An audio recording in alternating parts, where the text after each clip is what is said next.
Dr.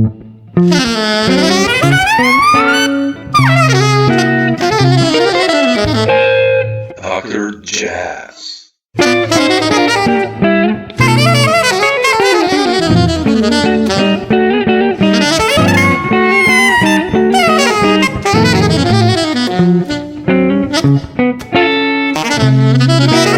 Dr. Jazz. It's a while ago with Benjamin Koppel and The Art of the Quartet, and it's such an amazing record.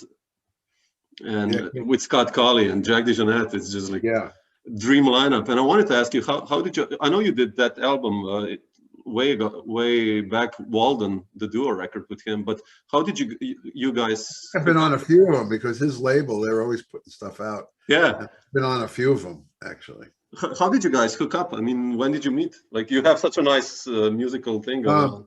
Yeah, well, I was playing at the Copenhagen Festival with my quintet, which was David Sanchez and Randy Brecker, Antonio well, actually, Cindy Blackman was subbing for Antonio. Oh, wow. And I believe it was Scott. And he came around and, just complimented. I think, you know what it was? He had sent me a CD of him and his father playing. His father's an organist, but he's also a great composer. That's his main thing. And he was also in a famous rock group, Savage something or other, in the 70s. So, so don't ask me to say the name of it because I can't remember it. Yeah, sure. But he played organ very different, more like a composer than like the way everybody plays organ. If you say there's an organ record, you can already hear what most people are going to play, whether it's Larry, or whatever, So, and I thought this is really different, and the way they played was really different. So I think I sent him a note that I really enjoyed this CD that he sent me. And then he came to see me when I was playing there with this quintet. And then I guess we planned on something that he arranged, and then we've just been doing it ever since. And he has a festival, which this year I guess can't happen because, but I've played that festival almost every year instead of the Copenhagen Festival. Yeah. And, and we played with many different people that he's arranged, or else I brought in some people to let them know we were doing this. And we just have a really great association. I think a month or two ago, we did a live stream. Oh, really? Him and my father, and I was in a studio right near my house here in the Catskills. Oh, and we played. If you play free, you don't have a problem with the latency. Yeah. It's only if you absolutely has to be right on the thing, So we made a beautiful hour or so of just improvisation. It sounded like composition. It sounded like it was composed, Yeah. And it was great to play with them again. So it's been growing from that time. Yeah. Something we do every, we'll do several things every year. Yeah. And how did this band specifically happen? I mean, with Jack and Scott? Like, that was years ago, or was this like it's? Yeah, now we recorded a few years ago. Yeah. Well, we didn't play a gig, so I'm not sure it's a band, but we did get together for recording. It was a studio near Jack, so that was convenient for him. And I had played with Jack, and Scott had played with Jack, so I think we might have helped make the connection, and then they paid the price, whatever that was, and put a beautiful band together. Yeah. When was the first time you played with Jack? I mean, I know you did the trio with Dave Holland, like 15 years ago. The first time I played with Jack was on a Joe Lovano. I didn't play with him that much, but on a Joe Lovano record. I can't remember the name of it, but it was Jack and Charlie Hayden. Maybe Schofield. I can't remember. Yeah. If you Google it, it was a great record. Yeah. And I had never played with Charlie too, so two guys that were associated with Keith Jarrett. So I had to keep my mind free. Sure. The words Keith Jarrett, I definitely didn't let them cross my mind, so that I could just relate to them elementally. Yeah. I like to relate to the texture of what someone's doing. Yeah. And if there is such a thing as style, that's my style. So it changes depending on who I'm playing with, because what kind of texture they play. It really changes my playing. Yeah. Because my playing is a reaction to someone else's playing. Yeah. I'm just like that. Yeah. I wanted to ask you that later, but since we're talking, it's funny, like it's what you're saying now, like those two trios you did like back to back, I think, one with Dave Holland and Jack, and the other one was with Mark Johnson and Joey Barron. And it's completely, I mean, it's you, obviously, but it's like, you know, Joey plays so different than Jack, of course, but also how you approach it, it's so different. Well, that was an accidental record. We were doing someone else's record, and it ended early. Oh, seriously? I didn't know and that label, Abersold, I can't remember what it's called. They wanted a record from me, and I had just done for a much bigger company. In fact, that company was kind of pissed off. And I said to these guys, look, right now I've got this cat on the phone. Do you want to do a trio record? And we just knocked it out in 6 hours. And it's got a lot more free-flowing thing. Yeah, I love that. Really planned the record with in a way, I would have liked to see what would happen if I had done that with Jack and Dave. Yeah. But yes, it's absolutely totally different. And if you hear me with my trio today with Ari, I know, it's incredible, man. Yeah, it doesn't sound like I have those either two. Yeah, you know, there's no voice that I'm trying to maintain throughout whatever's happening. My voice is, my whole concept is disappearing and either orchestrating, not consciously. That sounds like a real, you know, something you do, but unconsciously orchestrating what's happening in the room around me, and that determines my choices. And I really love that, you know. So I've always loved bands that were had more of a group sound than an individual sound. And not many trios had achieved that. Definitely. Usually piano trios. For me, they're a triangle. It's three voices, and you know, I'd accompany a drum record. You know, that doesn't really matter. It's just what I hear against what I'm hearing. You know? I love this trio with Johannes and Ari.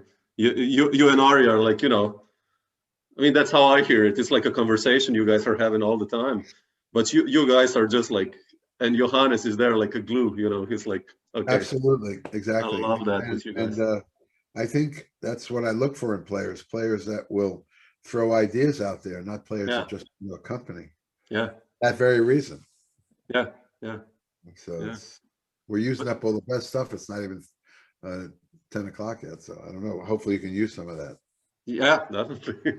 No, but I wanted to ask you, like you mentioned, like there are only some trios that achieve the chemistry. Like, who would these trios be for you?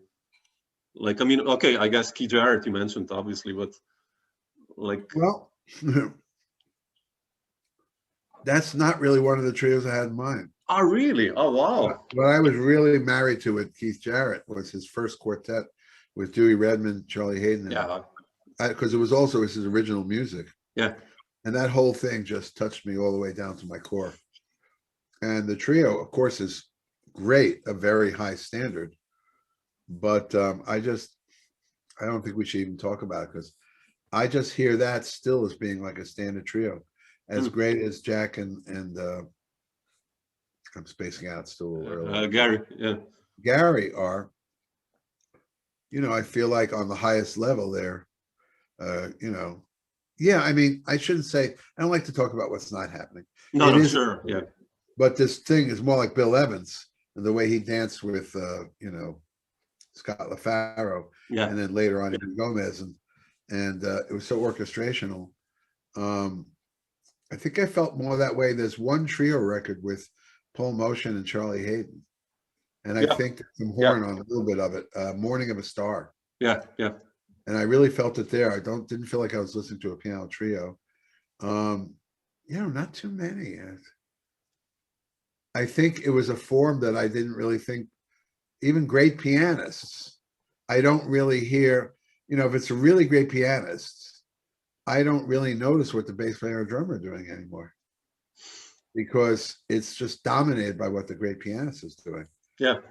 Which is great. You know, that's kind of the original intention of the form, a piano trio. But I like, whether it's a quintet, quartet, octet, or trio, or duo, I'm there to interact with what I'm hearing. It's what inspires me to play anything at all. I don't sit there with a plan that I want to execute, and either you'll join the plan or you won't.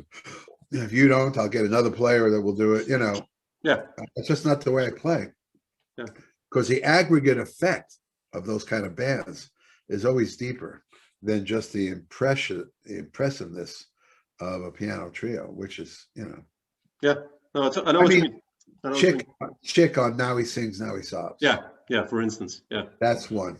I mean, I can pick out albums. I can't even say that, but now I could hear them 40 years later and it's great, but there's just something happened on Now He Sings, Now He Sobs. Yeah. That Chick's blowing matched the flat cymbal of what's his name? Roy Haynes played, right? Roy Haynes. Right, yeah. Yeah. Right. And it created a sound that everybody, I mean, I would say there was years that people were trying to create the same sound. Yeah. I mean, that was what sold the flat ride. Yeah. I don't think it was used that much, Yeah.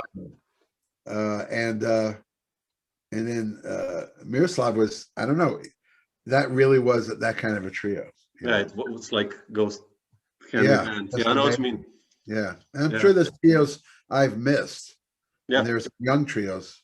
I can't think of this guy's name. I think he's German or Austrian. And I think his last name is Hand, believe it or not. Oh, Pablo Held. Yeah, he's really good. Held. Pablo is really good. Yeah. That was a group. Yeah. He gave me his record and I said, wow, that's just composition just flowing, Yeah. That's a really good example. Yeah. And I'll bet there's more that I'm not really thinking of or aware of, but that's what I favor. No, everything is supported in composition, Yeah. Yeah. It can be quite a boring. It's like a guitar, saxophone, drums, bass quartet. It can be so boring, and like piano trio, the same. It's just blowing session. It's I don't know. Yeah. Too many of those were done, I guess. Also, so. I can't. I'm not really saying whether. I'm not really making a judgment on them. I'm just. No, sure. Observation of my reaction. Yeah. Yeah. Exactly. When I hear them start to interact in a way that seems kind of, how did that happen? Then I find myself getting involved. Yeah. Yeah. Definitely. Yeah. But you mentioned also quartets. I wanted to ask you. So, I watched today the footage of Mars, and it's just incredible. Of Mars, yeah, and it's just incredible what's happening. And then you had this album, I think last year or 2 years ago, Church on Mars, and it's such a cool record. What I've heard of it, at least. And I wanted to ask you, you and Dave, I guess, Liebman, go way back. When did you start playing with Dave? Also with Liebman? I'm sure I played with him either in the late 70s or the early 80s. Oh, yeah. Not a lot back then. And then in many decades, we didn't play at all. Oh, wow, okay. And then since I've been at Berkeley with my institute, and he's there for different things, we've done some duo and then some group stuff, and probably play a lot more together in the last 6 or 7 years than we did all that time before. We would be playing together once in a while.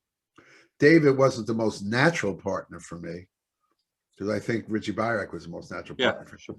And the difference is, for example, Lovano and I absolutely have played together for this entire nearly 50 years. Yeah, it's incredible. Yeah. And so, there's with Dave, I had to really surrender to hearing Dave in order to not just try to play with him. I don't want, there's a difference between trying not to get in somebody's way and just fill your ears with their sound so totally that whatever your hands do is the right thing. Even if it does clash, it wasn't your responsibility. It's really real. Yeah. And I think Dave and I did find that. We started doing some great stuff. We've done some duo together. And a few things that weren't records, but I think there was another record too. Dave was a challenge for me because I think Dave is tuned into what, it's a little more like Miles. Dave is tuned into what he's going to do, but it's still very fresh. Yeah. So you have to tune into that. Where I'll tell you, the horn player I feel the best, where I feel like, because we were doing it every week for a while up in Boston, is George Garzon. Oh, wow. We can play what you call free, but I don't call it free anymore, because it seems like everything comes out and it's already scored. No matter how improbable the juxtaposition is, it was right. And what happens is they always play the Fringe, if you know that band. Yeah, sure. They always play it, and now Bobby Galati has passed away, so I'm not sure. And then the pandemic, what they're going to reconstitute. But I would be up there every Monday. I was there. I was playing with it was a quartet, and we just passed all these barriers of even being conscious of what you might try to do. And it was like if you made a sound, it was going to work with that sound. That's, to me, the ultimate is the body makes a sound, the mind receives it fully. Yeah. And there's nothing else going on in between. And now in the pandemic time, that's more than ever, since I teach it a lot and over again, and I'm playing more indoors, I feel that it's gone really farther than, I don't even have my previous understanding of music. It's moving past a thing on its own. And it's the sound of something. I'm totally focused. Music is the sound of something, either a state of mind or a consciousness, or what happens when two sound producing sources are in the same room, or, and the only difference is where the consciousness is. If the consciousness is married to whatever's happening, then it connects with the divine power. And then it comes out, like you can write it down as it comes out, because nobody's getting ahead of it to try to make it something. Yeah. And my life used to be 80% that way, but always preparing for concerts and playing my old music or whatever, or different situations.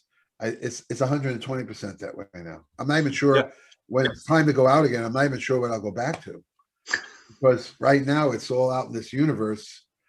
Where the air happens to be what we would have called music, but the word music is got too much baggage to it now. Wow, interesting. I make sounds that come through the filter of my training. Yeah, which is basically what you in a way talked in Effortless Mastery, right? Like in a way. Yeah, but I mean now there's no other. Yeah, you could do that, or there's no other for me now. This is. Yeah, that has the complete, everything in the universe that ever had to happen just happened. Yeah, and there's nothing else that has to happen. And they're both like, oh my God, they've just gone way past the scene. That's with being alone a lot or whatever. But for what I was doing, it really took me much further in that direction. I don't think I could pull it back now. Be a presence. Let's say I'm going to play the most visible concert in the world. What I would be doing is I'm not playing a music concert. I'm sitting down in front of the piano and making myself available to the sound source, whatever that is, and how it filters through me and what it chooses to play, what buttons it chooses to push on this thing. And then when the sound comes out, there's an instantaneous, well, it's beyond acceptance now. It's like, wow, I'm going to sound corny right now, but you could also say, God just spoke. Yeah. Well, yeah. If you think that anything that has any physical consequence is just a manifestation of the supporter of the entire universe, whatever that is. Yeah. So every time I make a sound, it's, and it's become more like that. And I have a new book that'll be coming out soon. Oh, I don't wow. know if Super. it's called Becoming the Instrument. Oh, wow. And that's definitely the direction it's turned, and only 100% more during the pandemic. Yeah. If you're an instrument, you have no goals, no consequences, no expectations. We are literally, it's more truthful, this statement, than anything else you can say about music. Everything else about music has been made up from your own emotions or psychological thing. But we are the instruments that play the instruments. Yeah. Yeah. Because if we don't play them, they don't make any sound. True. Yeah. So more and more I've identified being the instrument that has to do this in order for the instrument to speak, or whoever it is that's speaking. And it's always been my way. I must have said the same thing 30 years ago, but now with this, time of, I look at it more as a retreat than a quarantine. And in this retreat, everything has gone way, way further down that road. Yeah. But yeah, I know what you mean, but it's still like, okay, let's say you improvise. I mean, I kind of know the idea, like, okay, you of course did all the harmony, the knowledge about harmony and melody and rhythm and everything. So basically you chew that and then you throw it away and you try to play it, right? It's kind of like Parker said. I would have said at one time I improvise. Now I just would say I move. My hands are on the instrument, they move. Yeah. Of course, they are aware of the training that was picked up along the way. So sure. They can go inside, outside, do whatever they want at any time. But now it's just a movement, more like a Ouija board. Yeah, wow. Ouija board is? Yeah, sure. That's a beautiful one. Yeah. Yeah, well, you see, it's a nice thought. Ouija board, it's not whether or not there's a spirit in the room moving it. It is the fact that everybody believes there's something in the room moving it. And then it starts to move. Now, is it coming from higher realms of our mind than we're conscious of? Is it from beyond? Is it what? Who knows and who cares? Yeah. What I've really learned over this time is that trying to define the source of what everything is coming from is of no interest to me personally. It's just because that's not what makes it powerful. It's one's faith in it that makes it powerful. You could pass a statue of Jesus, and for one person, it's a moment for them to fall on their knees. And it could be a dog passing and mistaken for a fire hydrant. Yeah, sure. You know, and everything in between. So it really is, but when you know that, you realize, well, let me gather more and more faith, not just in the fact that, you know, in the fact that I'm not doing it, for example. Yeah. All right, so I'm not doing it. More and more faith in that is more and more freedom from having to do it. Yeah. The more I believe it's being done, the more freedom I have from doing it. And so the concerts I have played during the pandemic, except for one, where it was tunes written by somebody, have been, I don't like the word free anymore because they don't sound free. It's almost like heavenly transcriptions. Trust your hands and they keep making sense. Now, why they make sense could be a combination of neurological plus intellectual. Yeah. It's a combination of things plus spiritual belief that something could take over this mechanism and send it out in a perfectly transcribable way. So, I mean, I've been calling it spontaneous composition, but I just felt even better. Stronger. Yeah, but I've even felt a stronger pull towards the idea of transcription. So whatever's happening, my hand is like a stenographer. Yeah, that's beautiful. In a trial, that you always see them, at least on television, you know, or in the movie, sure. Like that, and the fingers are interpreting everything that's coming through the thing, and like that. So, and I find that I can go on forever. Never does a cut. What kills that when someone wants to play open for the whole time? What kills it is when their intellect says, "Oh, where should I go with this now?" Or even if the intellect says, "This is the kind of thing I'm doing," the next thing is the pressure to keep that going. So how do you prevent this? Like, let's say this happens with me many times, to be honest. How do you prevent this? Like you don't prevent it, but the more you believe it. Yeah. Yeah, right.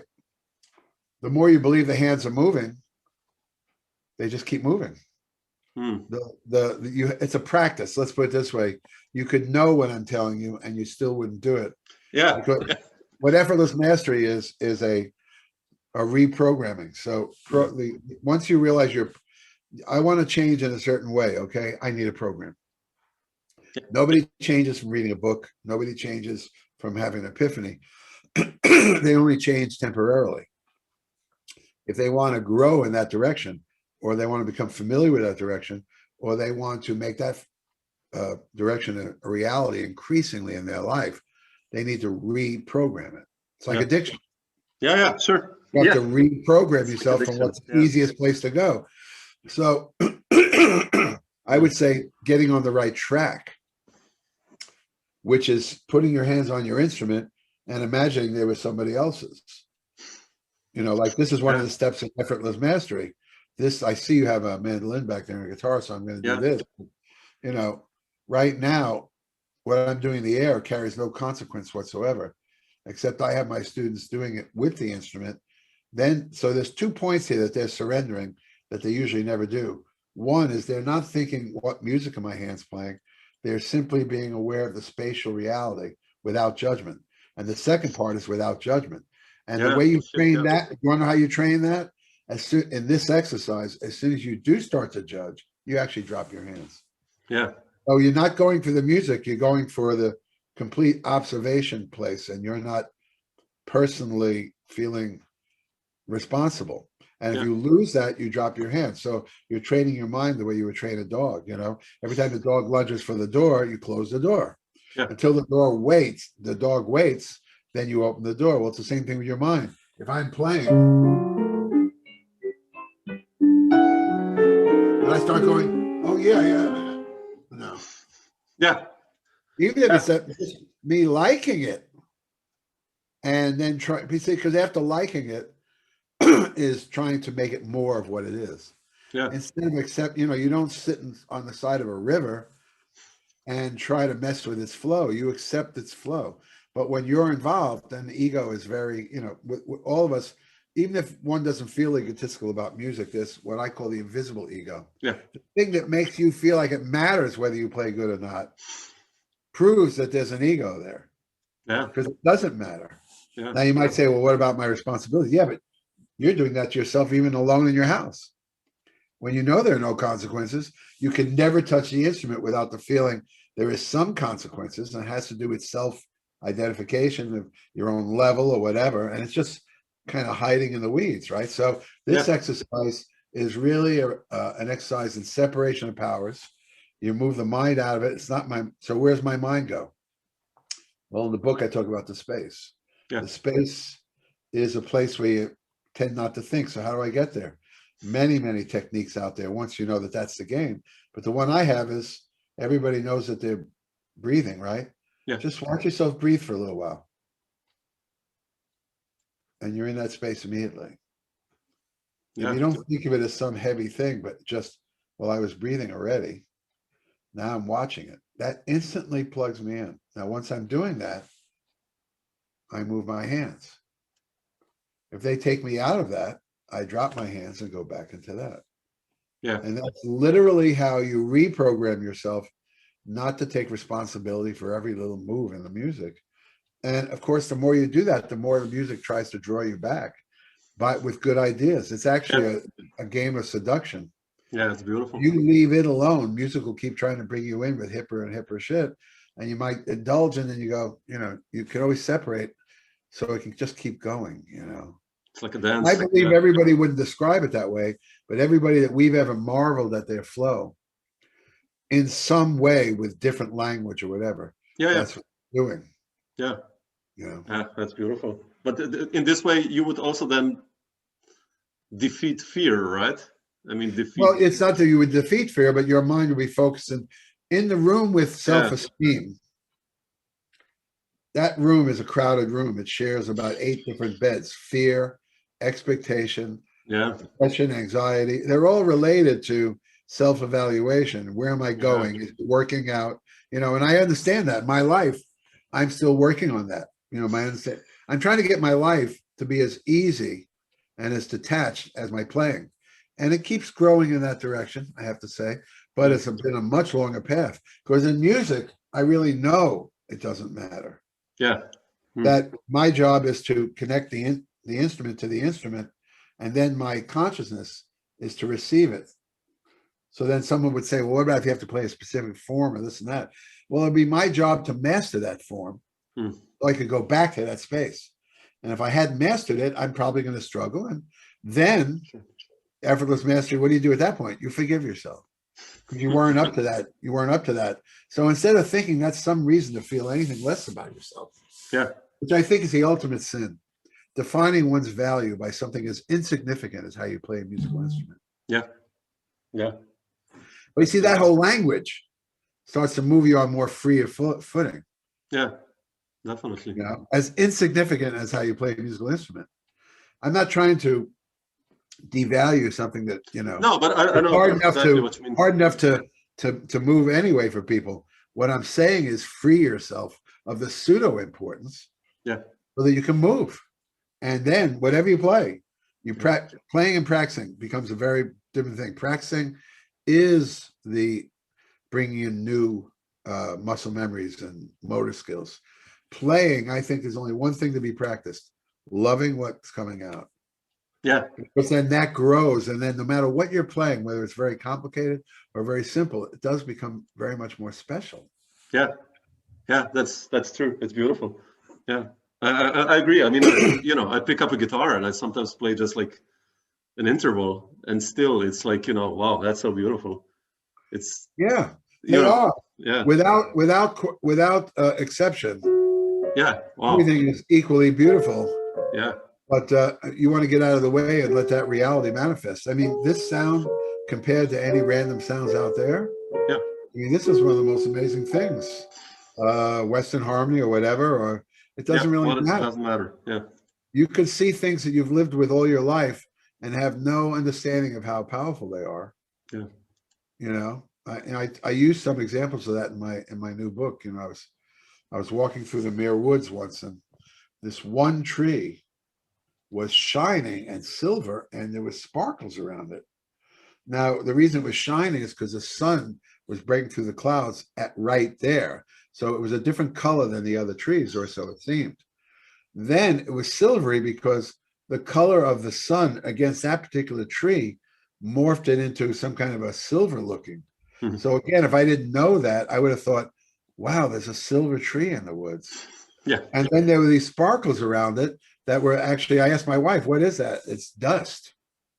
But in the sun, it looks like, orbs or.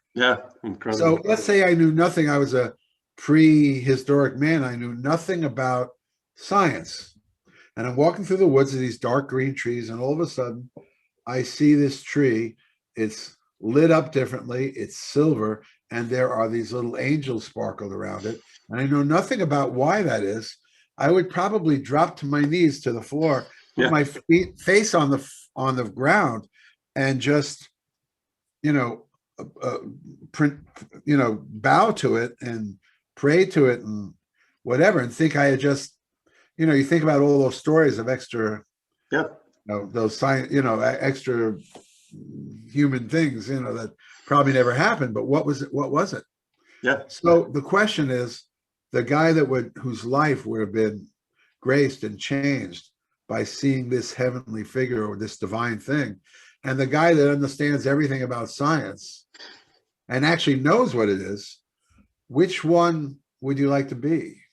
The answer is completely obvious, right? Right. So now think about music. You can be, that thing. Rhythm changes. Just sell by style. Okay, changes. Everybody can have a very underappreciated relationship to music because that's all they see. But if you can clear your mind and you bring it back down to sound, and then from sound to vibration. Well, we are vibration, and this is vibration. And when the two of us lose our identity and we're all just vibration, I think that's an experience that's incomparable. So that's what takes me in that direction. At the same time, on the other side of the moon, the other side of my brain, I like to train on specific things so that not only will it come out, it may come out as unfiltered sound and unfiltered intellect, but it does come through the filter of my training. And that's beautiful. You see that in Keith Jarrett. Some players, it's just like the creativity is so vast, but that it works within a rhythm or whatever is not an accident. And the person's not going to gain all that just because they're in the zone, but they can be in the zone. You just have to give up your demands for rhythm, harmony, and melody because you haven't trained. So, if you're going, this is your music. If you are vibrating with this, not only are you getting everything anyone else gets from music, but you're probably getting an audience. It's beautiful. Because that's all behind the facade of music. People are looking for who are we? Who am I? What beneath every premise is just a fact of vibration. We're vibration. whenever we feel like that's why we drink. That's why we do drugs. That's why we have sex. It's the vibration. Yeah. We want to vibrate. But the closer we get to the reality that we are already vibrating, the less we need. That's not my thing. That's the gurus. That's the, sure. So in music, it's the same thing. A person may give themselves permission to have the highest level of creative interaction today, and it could be the first day they ever played. Yeah. This has to do more with consciousness. But if they want to do it in the key of B flat or different game boards, then they go on that journey of mastering different, like video games. Yeah, for instance. Yeah. But how would you relate this then to you as a composer? Like now we're talking about improvising, right? I can grasp that, but when you're a composer, how do you get an idea? But you have to then kind of be aware really mentally there to write it out, like, I don't know, Amongst or Footsteps or whichever tunes we're talking about of yours, like so many of them amazingly. How did you approach them, or how do you approach them still, composition? Well, that evolved over time, obviously. Yeah, in the early days, what any student will try to do is write a tune that sounds like this kind of tune. Okay, and often people's first records are made up of sequences and types of jazz tunes. That it's that type of tune. And I always tell them, I say, your first record is going to be just a display of different kinds of jazz. It's very rare that someone has a connection. I don't want to say has a voice, because everybody has a voice. As soon as you make a sound, you have a voice. Which I love with you. You did, like, your first two records were solo piano. The Well, the first one was an assignment. It was actually James P. Johnson and all that. Yeah. So, my second one was just me improvising. I love that. And I had tunes. Yeah, I had tunes, but at first, so then I started to write tunes that just resonated with me. I think I was very influenced by early tunes by Keith Jarrett.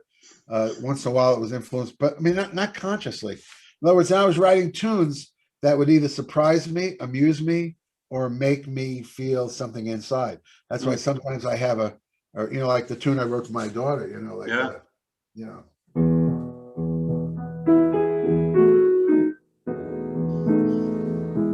that just expressed what I needed to express. Yeah. And then later on, I had these systems that I've invented. I'm not going to actually have classes on it.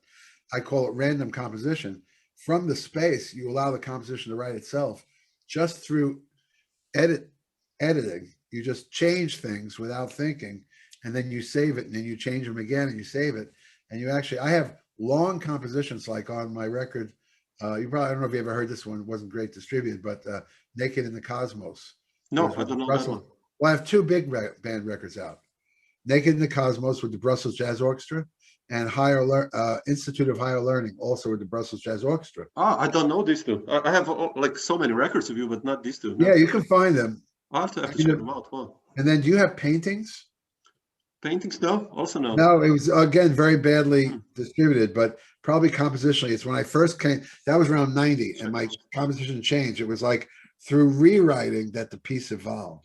Rewrite, and then I would put these things together.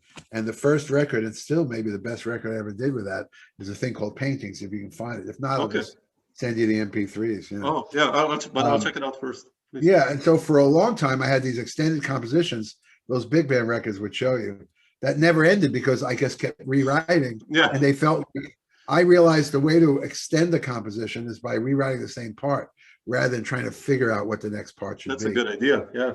And I noticed that I could tell in everyone's composition at what point they were just trying to extend it or finish it. Yeah. It just wasn't as clever as the first thing, or as guided or whatever. So there's a whole period where I wrote and even the stuff like, I don't know if you know, Little Blue Man, or This Is My Trio with Ari and Johannes. Johannes, yeah. Trio Imitation, which is with Dave and Jack, but actually to really hear how those tunes went, we explored them much deeper. Obviously, that was just a record date. Yeah, sure. With Ari and Johannes. Little Blue Man, Trio Imitation, Amongst is one of those. Yeah, I love that one. Yeah. It went much deeper because we play it a lot, Yeah.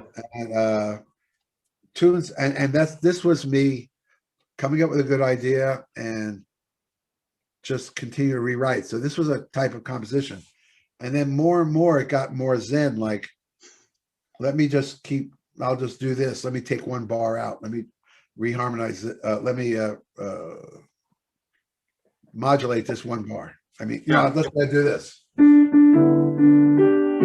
I say, okay, the second bar, I'm going to modulate down a half step, Yeah. And whenever I made these decisions with no consequences, they would, I like that. They would draw me in. As of the last few years, I have decided that I want to try to move into what I play is already fully composed. So if I do start composing and putting stuff out there again, it's going to sound different. It's going to sound like my playing because I'm basically going to transcribe it and orchestrate it. Yeah. Because I believe, and people have been telling me to do that for decades, but I just said, well, no, I have this process or I have that process. But now I just feel like it comes out with such an incredible flow of ideas that it's just, and there's a few records that go even 5 or 6 years ago that I could go back to and make a brass choir out of that piece, make a string quartet out of that piece. So I think the next things I do will be very guided by this, what was I talking about, that game you played, the board, how is it? The board thing, I know. Yeah, right. Yeah. And then just score them, which is a different kind of challenge. What are the right instruments to replace the piano, and so anyway, I think that's what's evolved to now. I'm trusting what's coming out. Like sometimes I'll use my disc clavier and I'm just so that the piano itself will just play back all the ideas. And then I might just start scoring those ideas. My next project can't quite be like that, although I think it'll be influenced by it. I'm writing the music for Toots Thielemans' 100th birthday. Oh, wow. Beautiful. They'll be performed in 2022. And I haven't had a writing gig in a long time, so I'm a little nervous. But what I want to do is there'll be some big band writing for the first half with the Brussels Jazz Orchestra, who he performed with a lot. Sure. And then a suite I'm going to write for the Metropole Orchestra. Oh, wow. Beautiful. I'm hoping that suite will have this almost otherworldly feel. It goes into Toots's tunes, but it doesn't necessarily play the whole, not his tunes, the ones he played on. It doesn't necessarily play the whole tune, and it moves to, I have an idea. Some days I just sit down and the whole thing is there. So we'll see. I have really until the end of this year. Beautiful. I love with Toots what you did. Like, I listened yesterday to your version of Body of Soul on that live. Man, it's, Did you hear the record that was just duo of us? No. I have the live takes, which is like with the band. Also, and just Toots Thielemans, Kenny Werner. Okay, I'll check it out. Okay, I have two. Yeah. No, those were me and other people. This one, I know. Me and him, and it's just got one gorgeous killer thing after another, and the suite could end up something like that too. I really don't know. Beautiful. But I know either for this project or after that, I'm not interested in constructing anything anymore. I want to see what these things that are coming out. If you orchestrate them, they just sound like really free association. And it also keeps it fresh, right? Because it's like in this way, you're completely, like you say, free. You're not thinking about, you will not repeat the same pattern, rhythmical or changes or whatever. If you come back to it, it just came back to it. You didn't feel like you had to come back to it. Yeah. It just came back to it. And that's what was more exciting. Feeling like there's something organizing everything is a feeling you can believe in or not. But the more belief you put in it, the more magical those moments feel. Yeah. That's what you said about the tree and the forest, actually. That's right. That's what we all keep searching for, and it's always moving away. Or sometimes you see it. We have to drop more of our demands in order to merge with this. Yeah. That is not my. I mean, all the wisdom of thousands of years talks about surrender or detachment. We can't. There's certain demands we have to, for example, if you really want to know what the instrument feels like, you have to drop your demand that you sound good. And then let the hands play. Now, how many musicians are ready to drop that demand? Yeah. But there's a lot of beautiful stuff on the other side of that demand. Yeah. You drop it, you go, oh my God, the instrument's playing itself. And I like what it's playing. Yeah, that's those moments. But you have to make that every time you take it back and say, "Oh, let me go now," it goes away. Yeah. So there's a certain amount of surrender to it. Yeah, that's beautiful. But you mentioned Kenny Toots. You mentioned how did you meet Toots? Because it's like quite an unusual. You know, he was Belgian, I think, and such an amazing player. And when did you guys hook up? I mean, how did he's a world player. You know, he had Fred Hirsch or whoever. He's had all the great players with him. You know, but many years, I think back in the '80s, Judy Niemek, a really good singer, was doing a record, and I arranged it. And in some of it, we brought Toots in as the soloist, and he really liked me, and we talked about doing something in the future. Then he called me somewhere in the '90s to do some gigs, but I was already committed to another thing, and I couldn't do it. And then I don't know when. Well, I guess it would have been in the early 2000s, maybe, or the very late '90s.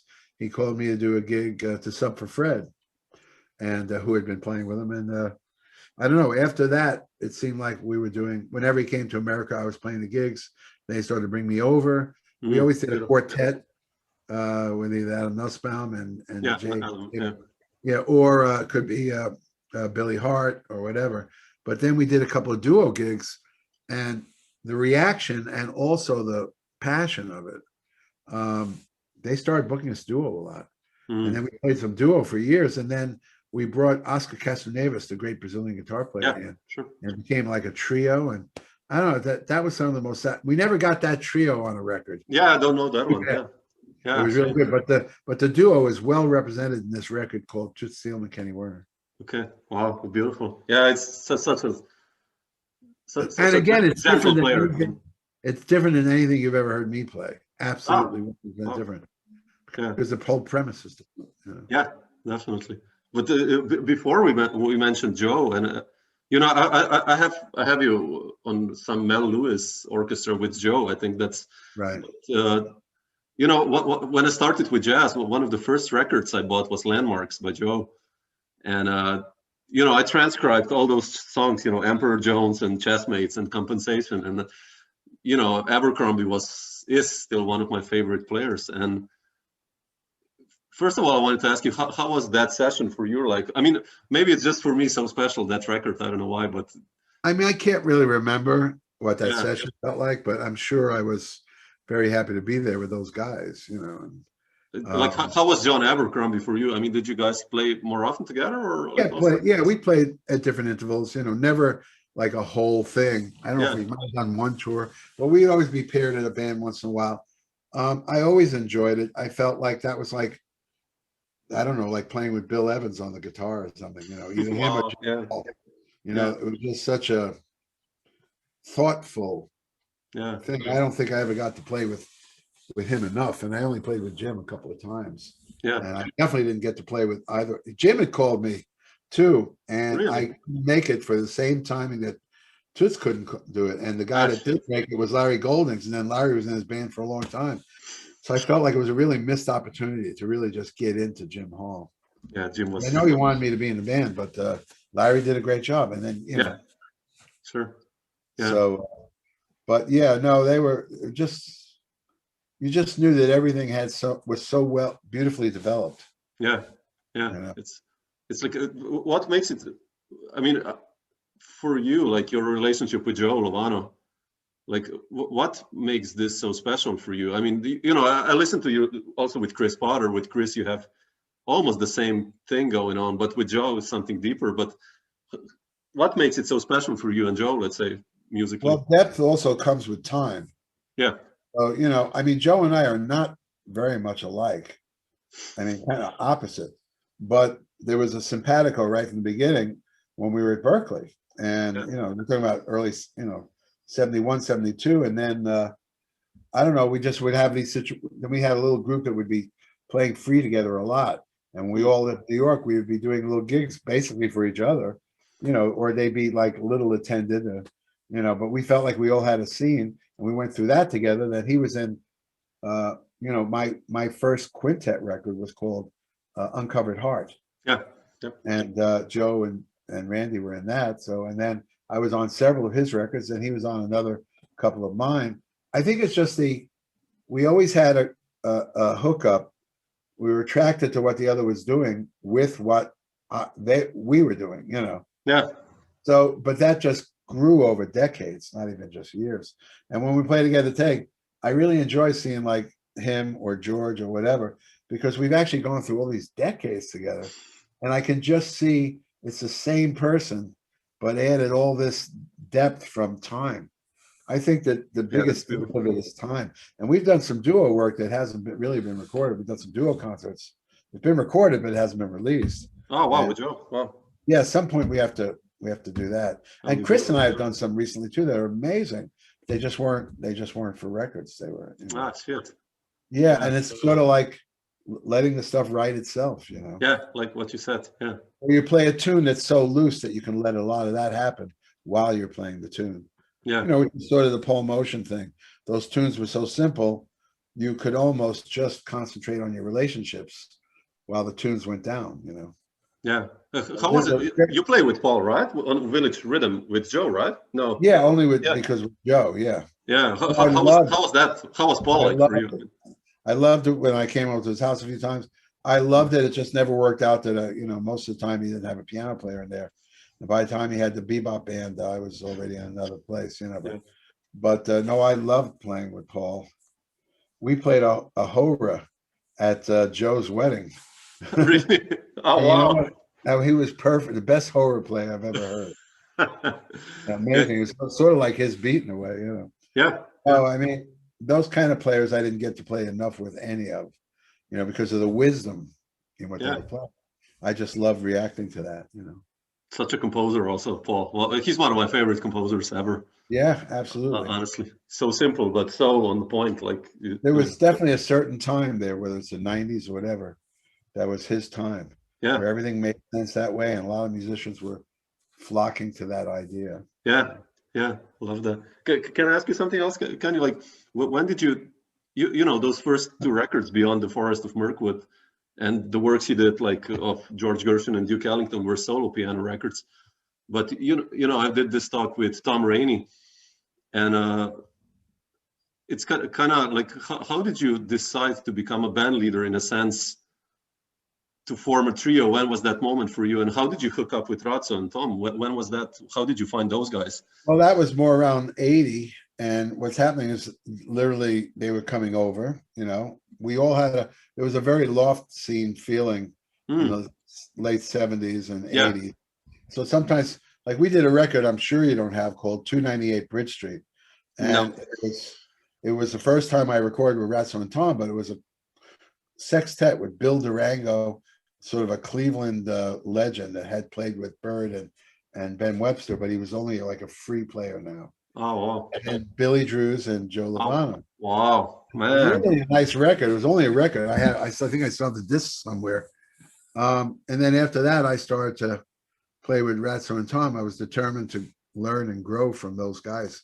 Particularly Ratso had some very crazy shit that nobody had ever even thought of, or if they had thought of it, they weren't able to play it. And so I just wanted to learn how to react to them. Yeah. And I figured it would make me stronger, which I think it did. You know, we were together for 14 years. So it just came out of this scene where any of us would play with anybody. You know, Tom was, if we had larger groups, sometimes it was Tom, sometimes it could have been anybody, you know, different guys who were playing drums. And sometimes Eddie Blackwell would come by, or Rashid Ali, he liked our scene, you know. Wow. So, and everything, it always changed the chemistry depending on who would show up, you know. But Ratso and Tom and I, that's when I started to write tunes that, you know, for that band, to see how they, you know, played them. There was over. So that's where a lot of the stuff was first hatched. And then I had a period where I couldn't really find it. That's after that trio was over. We had just been together. We couldn't get where we wanted to get, so we weren't moving up in any way. And you know, we were probably getting on each other's nerves. And you know, you get to a point where you're not really growing anymore. It's just like same old thing. You're doing tours, but same places, whatever. So it stopped about 94, 95. Yeah. And then I did that record with Jack and Dave, which would have been a perfectly great trio to have, but I could never take them on the road. I got them to do that record, you know? Yeah.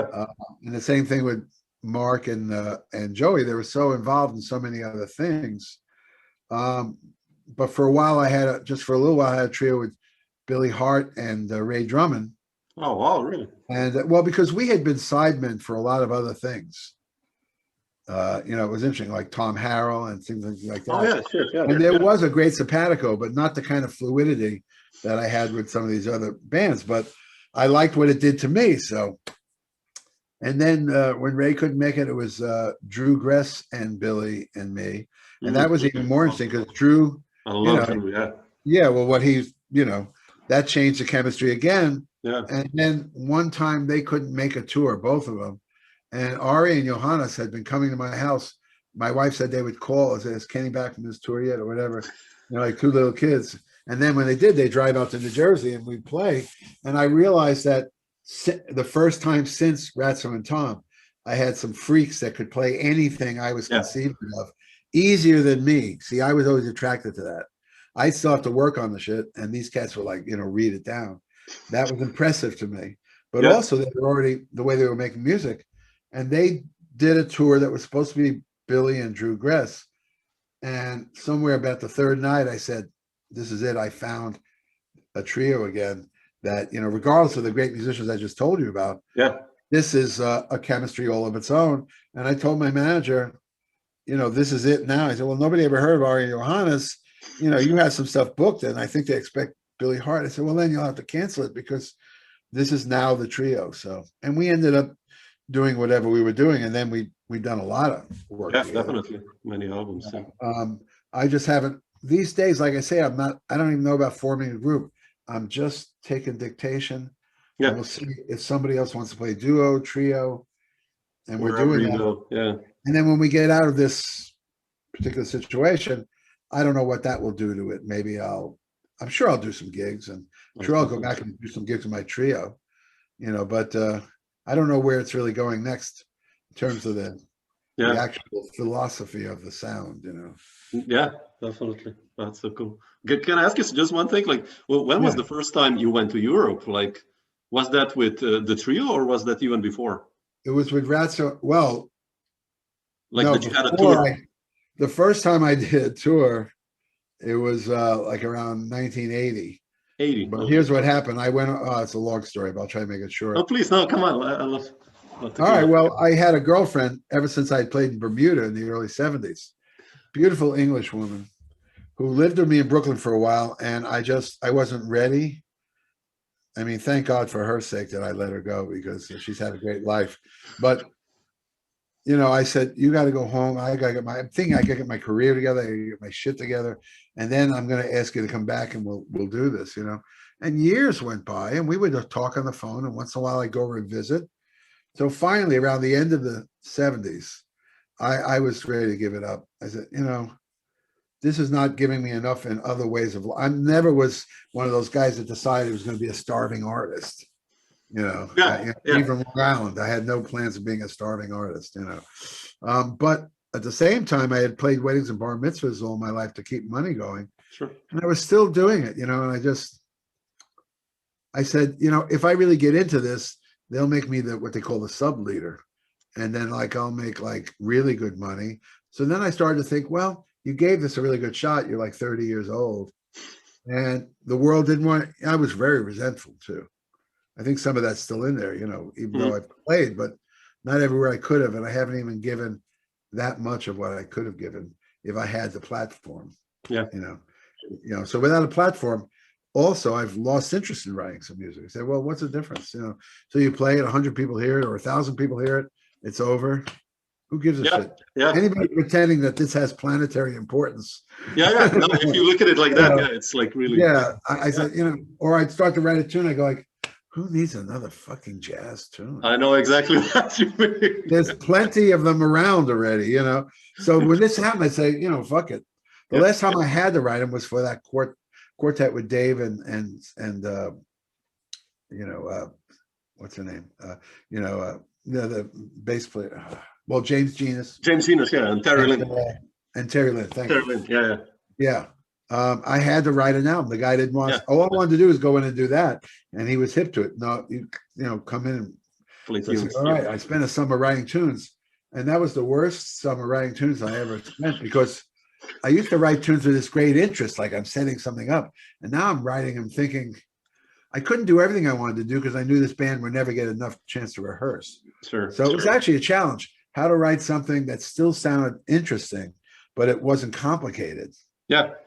And I did the best I could not to make it complicated. I wouldn't say it wasn't all not complicated, but I mean, I thought it came out really nice, but it was really like working against the grain, trying to write tunes when my heart wasn't really into it.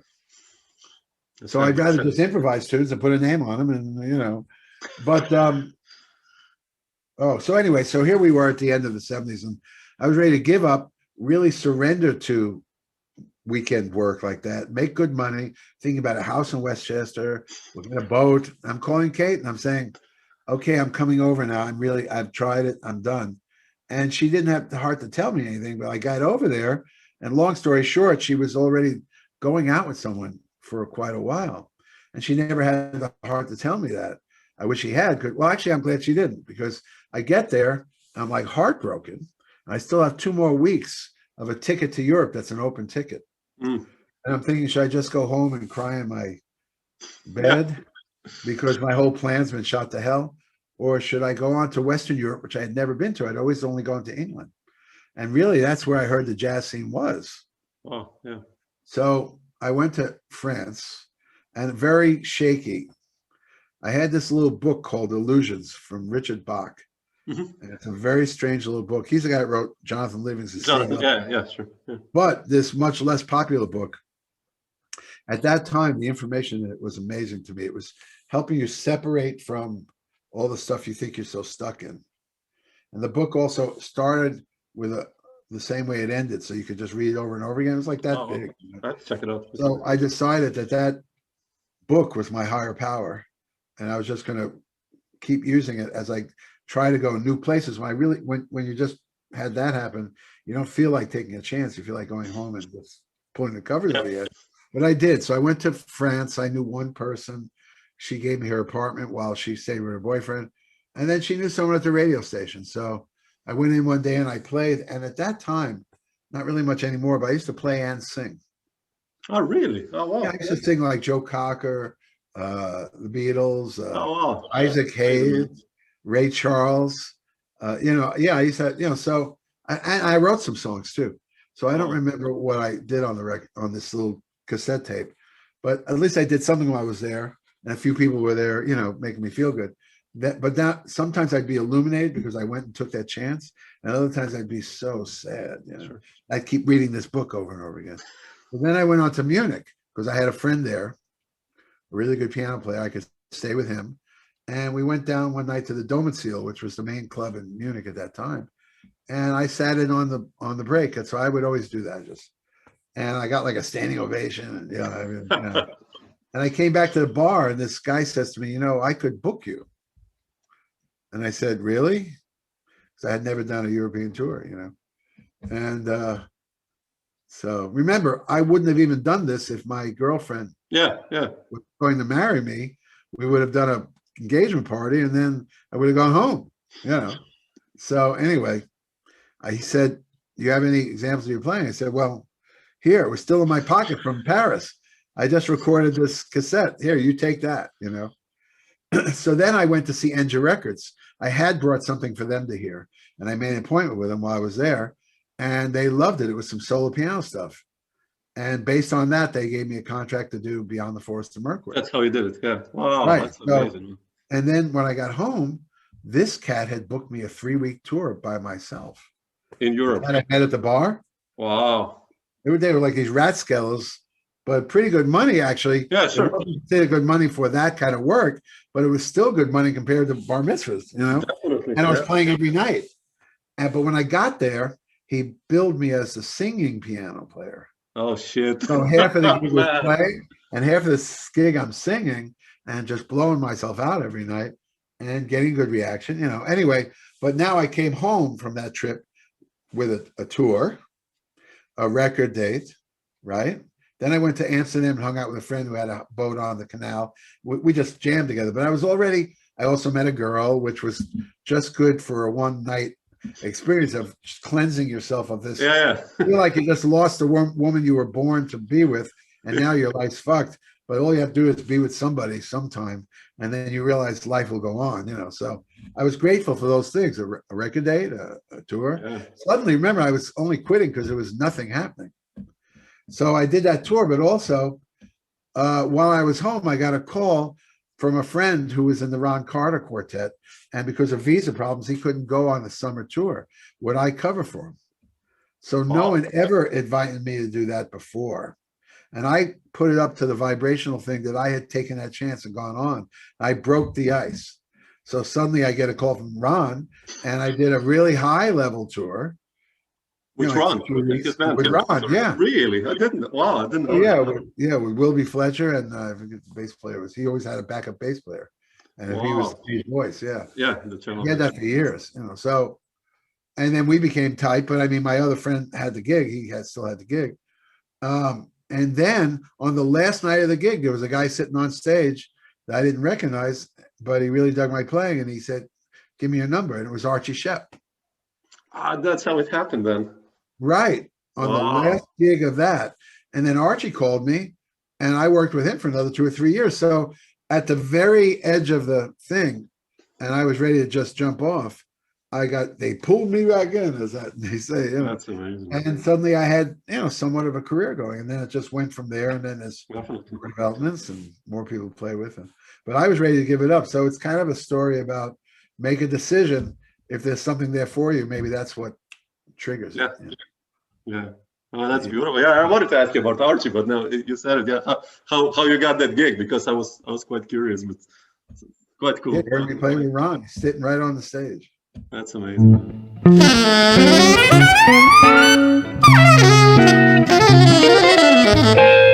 Dr. Jazz.